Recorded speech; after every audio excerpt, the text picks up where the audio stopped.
মাঝে মাঝে মনটা চায় যে আজকে সারাদিন বিছানায় শুয়ে থাকবো, আজকে সারাদিন একটা কাজও করব না, তারপর রান্নাও করব না।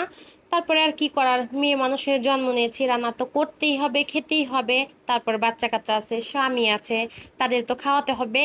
আসসালামু আলাইকুম, সবাই কেমন আছেন? আশা করি অনেক ভালো আছেন, আমি আল্লাহর রহমতে অনেক ভালো আছি।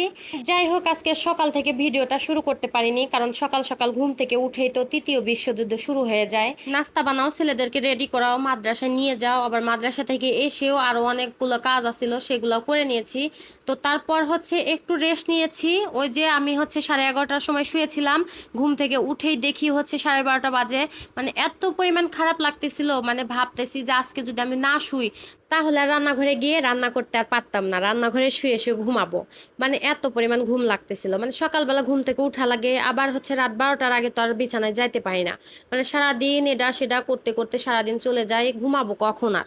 তো যাই হোক, ফ্রিজের কাছে গিয়ে আমি আধা ঘন্টার মতো দাঁড়িয়েছিলাম, দাঁড়িয়ে দাঁড়িয়ে ভাবতেছিলাম যে আজকে কি রান্না করা যায়। তো দেখলাম যে করলা আছে, তারপরে হচ্ছে ঢেঁড়স আছে, তারপর বেগুন আছে, আলু আছে। এখন টেনশন করতেছি যে এইটা দিয়ে শর্টকাটের মধ্যে কি রেসিপি বানানো যায়। তখন একটা মাথায় আইডিয়া আসলো, একটা আপুর হচ্ছে ভিডিওতে দেখেছিলাম এইভাবে হচ্ছে রান্না করতে। তো সেটাই হচ্ছে চিন্তা ভাবনা করে আমি রান্নাটা বসিয়ে দিয়েছি। মানে ওই যে দেখলেন না, মশলাটা কষিয়ে তারপর আমি এখানে হচ্ছে কয়েকটা চাপা শুটকি ছিল, সেইটা দিয়ে আলু বেগুন করলা দিয়ে একটা হচ্ছে তরকারি রান্না করব। আর করলা তরকারি তো আমি জীবনেও খাই না। তো আজকে ভালো লাগতেছে না, মানে যেদিন ভালো না লাগে সেদিনকে হচ্ছে না রান্না বান্না কোনো হচ্ছে গুরুত্ব থাকে না, মানে কি দিয়ে কি রান্না করব এটা না মাথায় থাকে না। তো যাই হোক, রান্না করতেছি আর ভাবতেছি আজকে হচ্ছে একটা তরকারি রান্না করতেছি, যদি না খাওয়া যায় তাহলে আজকে আমার খবর আছে। তো যাই হোক, আমি হচ্ছে আর একটা পাতিলে 1 পাতিল দুধ বসিয়ে দিয়েছি। যদি এটা দিয়ে ভাত না খাওয়া যায় তাহলে দুধ আছে, কলা আছে, ওইটা দিয়ে খাবে। আর সকালে হচ্ছে আমি ঢেঁড়স ভাজি করেছিলাম, তারপর ডিম ভর্তা করেছিলাম। তো সেগুলাও অল্প অল্প করে আছে, সেটা দিয়ে খাওয়া দাওয়া হয়ে যাবে। তো যেইভাবে আমি হচ্ছে সেই কাজ, আমি হচ্ছে তরকারিটা বসিয়ে দিয়েছি, মানে শর্টকাটের মধ্যে তাড়াতাড়ি যাতে তরকারিটা রান্না করা হয়ে যায় এই চিন্তা ভাবনা করেই।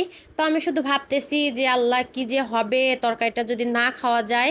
তো দেখেন আমার তরকারি হচ্ছে কালারটা, আমার কালারটা দেখেই না আত্মা তরাইশা হয়ে গেছে, মানে এরকম হয়ে গেল কেন। তারপরেও আমি হাল ছাড়িনি, তরকারিটাকে সুন্দর করে কষিয়ে আমি এখানে হচ্ছে ঝোলের পানিটা দিয়ে দিলাম।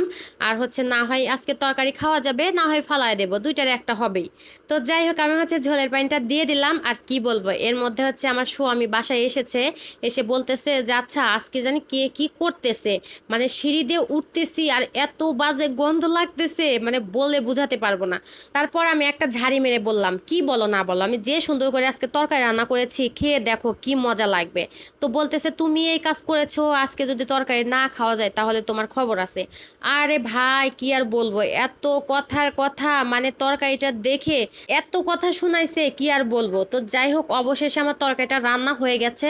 এখন আসি আসল কথায়, তরকারিটা এত মজা হয়েছিল কি আর বলবো। আপনাদের ভাইয়া যে পরিমাণ আমাকে বকা দিছে, আর আজকে যে পরিমাণ ভাত খাইছে তরকারি দিয়ে, মানে খাইতে খাইতে তো সে একদম বেহুশ হয়ে গেছে। আমি কিন্তু একদমই করলার তরকারি খাই না, আর আজকে করলার তরকারি দিয়ে কতগুলা যে ভাত খাইছি কি আর বলবো। তো যাই হোক, আজকের ভিডিওটা এই পর্যন্তই। সবাই ভালো থাকবেন, সুস্থ থাকবেন, আল্লাহ হাফিজ।